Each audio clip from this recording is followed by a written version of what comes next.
విజయనగరం జిల్లా ఎన్నికల ప్రవర్తన నియమావళిని ఉల్లంఘించిన వారిపై చర్యలు తప్పవని జిల్లా కలెక్టర్ నాగలక్ష్మి స్పష్టం చేశారు. ప్రతి ఒక్కరూ తప్పనిసరిగా నియమావళిని పాటించాలని, ఎన్నికల కమిషన్ నిర్దేశించిన అనుమతులను తీసుకోవాలని సూచించారు. రాజకీయ పార్టీల ప్రతినిధులతో బుధవారం కలెక్టరేట్లో సమావేశాన్ని నిర్వహించారు.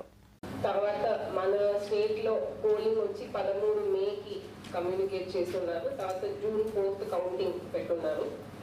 సో ఇది మీరు కూడా అందరూ కూడా చూసుంటారు పేపర్స్ లో. దాంట్లో సో ముఖ్యంగా ఇప్పుడు ఈ ఫస్ట్ 1 month మనకి దాదాపు ఒక 1 month ఉంది. ఇంకా నోటిఫికేషన్ ఇచ్చి మనము నామినేషన్స్ ప్రక్రియ స్టార్ట్ చేసే ముందు. సో అంతవరకు మనకి రెగ్యులర్గా ఒకటి కోడ్ అమల్లో ఉంది కాబట్టి model code of conduct parties కానీ అధికారులు కానీ అందరు కూడా పాటించడం అనేది ఒక ఇంపార్టెంట్ యాక్టివిటీ.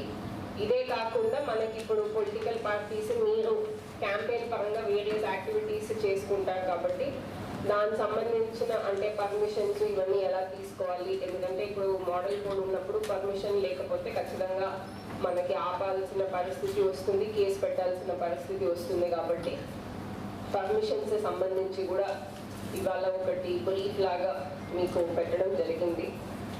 ముఖ్య బట్ అది ఆ రెండు స్టార్ట్ చేసే ముందు మనకి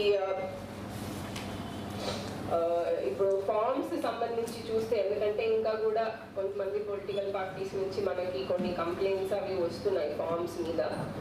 మనకి ఎన్నికల కమిషన్ ఎలక్షన్ అనౌన్స్ చేసినప్పటి నుంచి మనం ఇంకా డిలీషన్స్ మాడిఫికేషన్స్ చేయడానికి వీల్లేదు.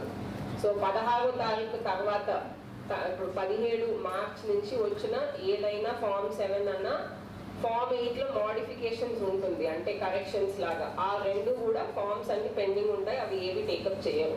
16వ తారీఖు వరకు వచ్చిన ఫార్మ్స్